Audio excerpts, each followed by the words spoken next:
Salut, je suis Eman Kakpo et c'est un plaisir pour moi de vous retrouver dans ce nouveau numéro de notre chronique quotidienne, La Quotidienne. Le thème de notre chronique du jour, c'est « Il n'y a pas de problème, il n'y a que des opportunités ». Si vous êtes familier au contexte HEC, si par exemple vous avez l'habitude de suivre des formations HEC, si vous avez l'habitude par exemple de changer souvent avec des collègues de notre groupe, des TNC Group, ou peut-être avec moi-même, en général, vous allez vous rendre compte de ce que vous allez nous entendre souvent parler de « il n'y a pas de challenge, super, ça marche, etc. » Pourquoi? Parce qu'il n'y a pas de problème. Il n'y a que des opportunités. L'une des choses que nous faisons à DTNC Group, nous sommes conscients du fait que le langage que nous utilisons, ce que nous disons, nous sommes en train de semer, nous sommes en train de planter. Lorsque nous nous retrouvons, par exemple, à parler des problèmes, à parler de soucis, quelqu'un va dire « pas de soucis ».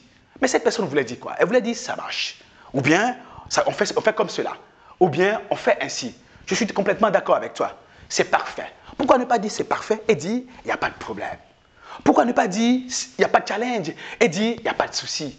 Pourquoi parler de ce que nous ne voulons pas? Il n'y a pas de problème, il n'y a que des opportunités. C'est pour cela que lorsque nous ne voulons pas avoir des problèmes, si nous voulons être à chaque fois capables de pouvoir voir des opportunités, là où les autres décrivent de la défaillance, là où les autres décrivent de la difficulté, là où les autres voient les blocages, il faut que déjà dans notre langage, notre façon de nous exprimer, nous puissions aligner notre langage sur les opportunités. Que nous puissions dire, il doit y avoir une solution pour dire, on est coincé. Au lieu de dire, on est coincé, pourquoi ne pas dire, il doit y avoir une solution?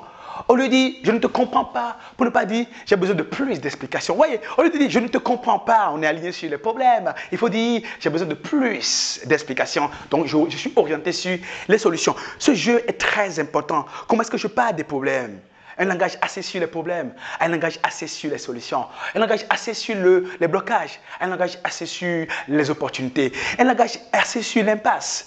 D'un langage assez sur l'impasse à un langage assez sur l'ouverture, à un langage assez sur l'amélioration. C'est un choix qu'on peut opérer en changeant tout simplement son langage, en sachant qu'on n'a plus besoin à parler de solutions, de problèmes du moins, mais de parler de solutions, de parler de blocages et de soucis, mais de parler d'opportunités, d'exprimer ce qu'on veut et non ce qu'on ne veut pas, car il n'y a pas de problème, il n'y a que des opportunités de s'améliorer, il n'y a que des opportunités de se corriger, il n'y a que des opportunités de trouver des solutions nouvelles pour de nouvelles routes d'excellence et de performance continue.